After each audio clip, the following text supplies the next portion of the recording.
बहुत समय पहले की बात है। भारत के एक छोटे से राज्य का नाम था रसपुर। इस राज्य का राजा था भुक्खड़ सिंह। लोग उसे प्यार से पेटू राजा कहते थे, क्योंकि उसका सबसे बड़ा शौक था खाना खाना। सुबह होते ही महल में उसका पहला सवाल यही होता, नाश्ते में क्या बना है। दोपहर को दरबार में बैठते ही पूछता, आज लंच में क्या मिलेगा।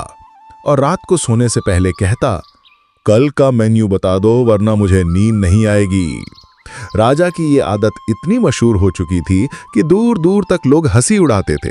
कोई कहता, ये राज्य नहीं पेटू महल है। कोई कहता, ये राजा नहीं भुक्कड़ भैया है। महल में सैकड़ों रसोइये 24 घंटे पकाते रहते। सुबह 100 तरह के पराठे, दोपहर में सैकड़ों थालियां, शाम को मिठाई और पकौड़े और रात को भारी भरकम भोज। लेकिन धीरे धीरे राजा के अंदर एक अजीब बदलाव आने लगा। दिन में तो वो इंसान जैसे रहते, पर रात को आधी रात होते ही उनका शरीर बदलने लगता।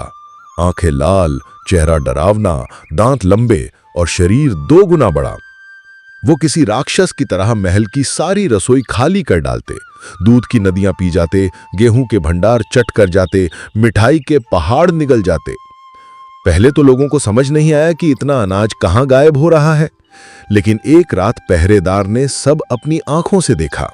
वो डर के मारे कांप उठा और बोला, हमारा राजा रात को राक्षस बन जाता है। धीरे धीरे पूरे राज्य में अकाल जैसा हाल हो गया। किसान का अनाज रहस्यमय ढंग से गायब, दूध वाले की पूरी भैंस का दूध खाली, बाजार से फल और मिठाई सब चट। लोग समझ गए ये सब राजा की रात की भूख का असर है। प्रजा घबराकर कहने लगी कि अगर यही हाल रहा तो एक दिन पूरा राज्य ही राजा के पेट में चला जाएगा। तभी एक दिन राज्य में एक वृद्ध साधु आया। लोगों ने उसके आगे हाथ जोड़कर कहा, बाबा, हमारे राजा पर भूख का शाप है, वे रात को राक्षस बन जाते हैं, हमें बचाइए। साधु ने आंखें बंद करके गहरी आवाज में कहा, भोजन जब संयम से खाया जाए तो अमृत है, लेकिन जब लालच से खाया जाए तो वही जहर बन जाता है। तुम्हारे राजा का पेट अब शापित हो चुका है। राजा की एक बेटी थी, राजकुमारी रत्ना। वो बहुत समझदार और दयालु थी। उसने ठान लिया कि वो अपने पिता को इस शाप से बचाएगी। एक रात वो छिपकर महल में जागती रही। आधी रात हुई और राजा फिर राक्षस में बदलने लगे। लाल आंखें, डरावना चेहरा और पेट में अजीब गड़गड़ाहट। रत्ना कांपते हुए बोली, पिताजी, आप राजा नहीं रहे, राक्षस बन गए हैं, कृपया रुक जाइए। लेकिन राक्षस रूपी राजा ने उसे पहचाना ही नहीं। वो दहाड़े, मुझे भूख लगी है, मुझे खाना चाहिए, चाहे कोई भी हो। रत्ना घबराकर साधु को बुलाने दौड़ी। साधु ने राजा को रोका और बोला, भुक्खड़ सिंह, तुम्हारे लिए आखिरी परीक्षा है। तुम्हारे सामने हजारों पकवान रखे जाएंगे, लेकिन तुम्हें उनमें से एक निवाला भी नहीं खाना है। अगर जीत गए तो इंसान बने रहोगे, वरना हमेशा के लिए राक्षस बन जाओगे। राजा कांप उठे। उनकी भूख पागल कर रही थी। सुनहरी थालियों में हजारों व्यंजन रखे गए। खुशबू इतनी लाजवाब कि राजा का मुंह पानी पानी हो गया। उनका राक्षसी रूप थालियों पर झपटना चाहता था, लेकिन साधु का मंत्र उन्हें रोक रहा था। राजकुमारी रत्ना रोते हुए बोली, पिताजी, अगर आप हमें चाहते हैं तो अपनी भूख पर जीत पाओ। राजा का दिल पिघल गया। उन्होंने खुद से कहा, क्या मैं अपने राज्य और बेटी को सिर्फ खाने की वजह से खो दूंगा।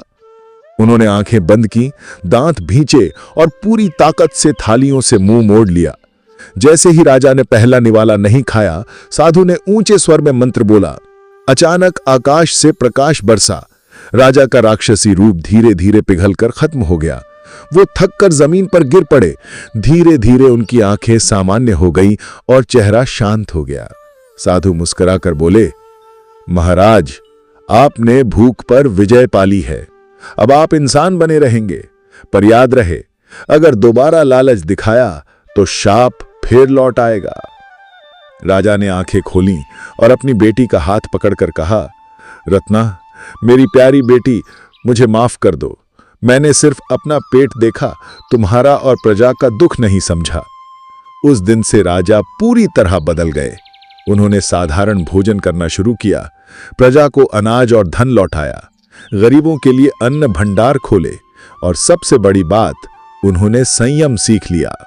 अब लोग कहते हैं कि हमारे पेटू राजा ने भूख पर विजय पाकर असली जीत हासिल की है। इस कहानी से हमें सीख मिलती है, लालच इंसान को राक्षस बना देता है। संयम सबसे बड़ी ताकत है। त्याग ही सच्ची महानता है।